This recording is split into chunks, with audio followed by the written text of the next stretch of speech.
Buongiorno a tutti, sono Temossi Giorgio e questo è il mio canale Ligurian Fishing Adventure. Come riportato nel titolo, quest'oggi cercheremo di scoprire insieme dove finisce il pesce venduto nelle pescherie. Ogni qualvolta che vado a fare la spesa nei supermercati è prassi passare davanti al bancone del pesce e sono tante le domande che mi pongo e sono tante le riflessioni che mi passano per la mente. Come ad esempio, com'è possibile vedere nei banchi delle pescherie pesci così tanto sotto le misure minime, ricciole ed altri grandi predatori di pochi centimetri, il classico fritto misto carico di triglie, mormore, bughe e altro di pochi centimetri? La risposta ha dell'incredibile. Le misure minime per i professionisti della pesca non corrispondono affatto alle misure impartite dalla FIPSAS per i pescatori sportivi, ma sono molto più basse. Penso che serva molta più informazione, sia nelle pescherie e non solo. Serva una maggiore informazione sui pesci in generale, perché soprattutto sono alimenti che finiscono sulle nostre tavole. Ad esempio, pesci molto rari e gustosi vengono spesso scartati per pesci che si conoscono a vista, si conoscono perché ce lo fa vedere la televisione, come il branzino, l'orata, spesso e volentieri però di allevamento, molto più comuni all'occhio, preferiti a pesci molto più rari e gustosi come il pesce San Pietro o il morone, che finiscono irrimediabilmente scartati e spesso e volentieri buttati. E viceversa, spesso e volentieri vengono rifilati a turisti o a persone poco attente o poco conoscenti dei nostri pesci, pesci di bassa qualità che spesso lasciano malcontenti appunto i consumatori con un gusto particolare, molto forte o pieni di spine. E perciò un'altra domanda mi sorge spontanea.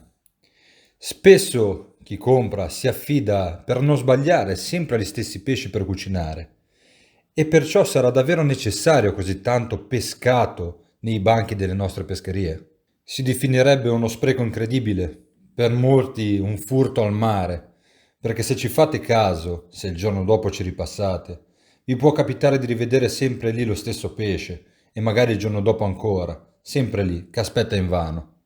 E quindi eccoci alla nostra domanda finale. Che fine fa tutto questo pesce che rimane invenduto sui banchi delle pescherie e dei supermercati? Bisogna considerare che il pesce è considerato fresco ancora 72 ore dopo la cattura, purché ben conservato in ghiaccio, non congelato.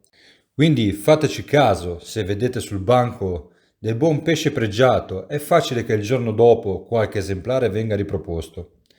Questo non è possibile col pesce azzurro che invece ha nella sua freschezza la principale dote.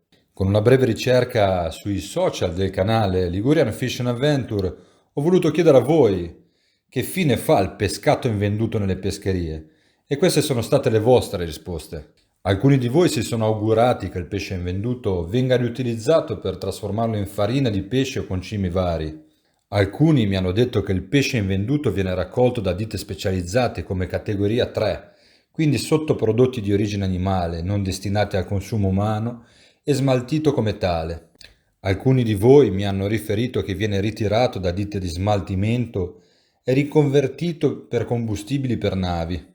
E infine, alcuni di voi mi dicono che il pescato invenduto viene semplicemente congelato e venduto come tale.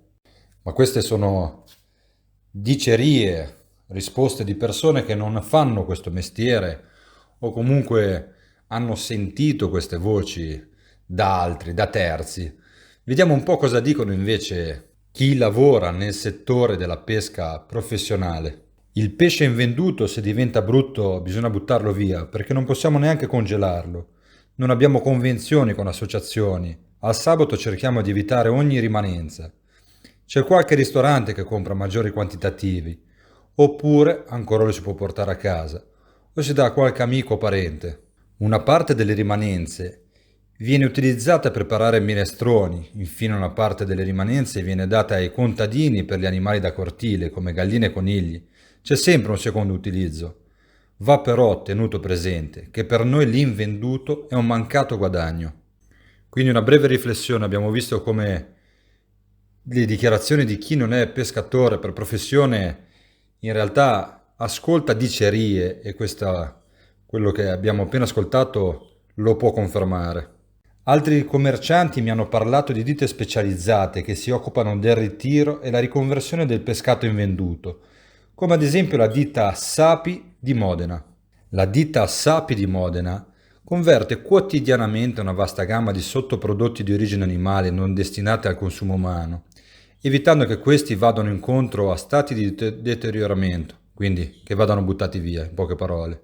A seguito di un'accurata selezione qualitativa dei sottoprodotti di origine animale, Sapi è in grado di ottenere prodotti finiti suddivisi in diverse tipologie di proteine destinate alla produzione di mangime, di alimenti per animali da compagnia e di fertilizzanti.